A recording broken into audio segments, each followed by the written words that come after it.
Hi everyone, and welcome to Bible Teller. I'm Hope, and today we're exploring one of the most beautiful stories in the Bible, the story of Ruth. This tale of faith, loyalty, and redemption shows how even the hardest times can lead to God's incredible blessings. Let's dive in. The Old Testament book of Ruth tells a great story about three women who lost their husbands and had to decide whether to serve God or take the easier road. Two of them took the more difficult choice and served God. It was the harder way, but God honored them and sent a Redeemer that would give them a new hope at life. The story starts with a woman named Naomi and her husband Elimelech. They lived in Bethlehem, Judah with their two sons, Mahlam and Chilion. A great famine came to the land, and to escape it, the family moved to the land of Moab. While in Moab, Elimelech died. Naomi was left with her two sons and their Moabite wives, Ruth and Orpah. Then trouble struck the family again, and both of Naomi's sons died too. It must have been devastating for Naomi. All she had left were Ruth and Orpah, the wives of her two sons. Naomi decided that she must return to Bethlehem. Her daughters-in-law were sad about Naomi leaving, but she told them to stay there in Moab while she went back to Bethlehem. Orpah was sad, but she couldn't give up the things she loved in Moab, so she kissed Naomi goodbye and let her return to her home. Ruth, on the other hand, would not leave Naomi.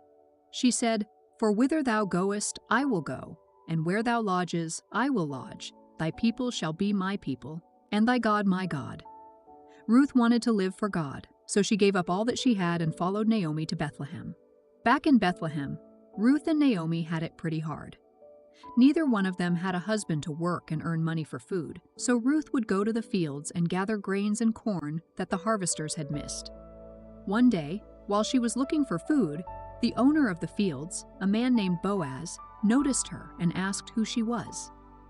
Boaz was actually related to Naomi's husband who had died years earlier. Soon, Boaz was paying special attention to Ruth and giving her special treatment.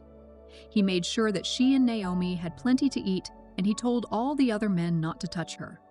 It became clear that Boaz was interested in this girl from Moab. There were many complicated Jewish laws and customs at that time, but one very important law was that if a woman's husband died, it would take a relative or kinsman of her husband to marry her and give her a chance for a good life with many children. Boaz was a kinsman. He had the ability to redeem Ruth. Naomi recognized what was going on, and she gave instructions to Ruth on what to do. Ruth followed her instructions perfectly, and soon Ruth and Boaz were married. God had provided Ruth with a redeemer that would give her a second chance at life. It wasn't long before Boaz and Ruth had a son whom they named Obed.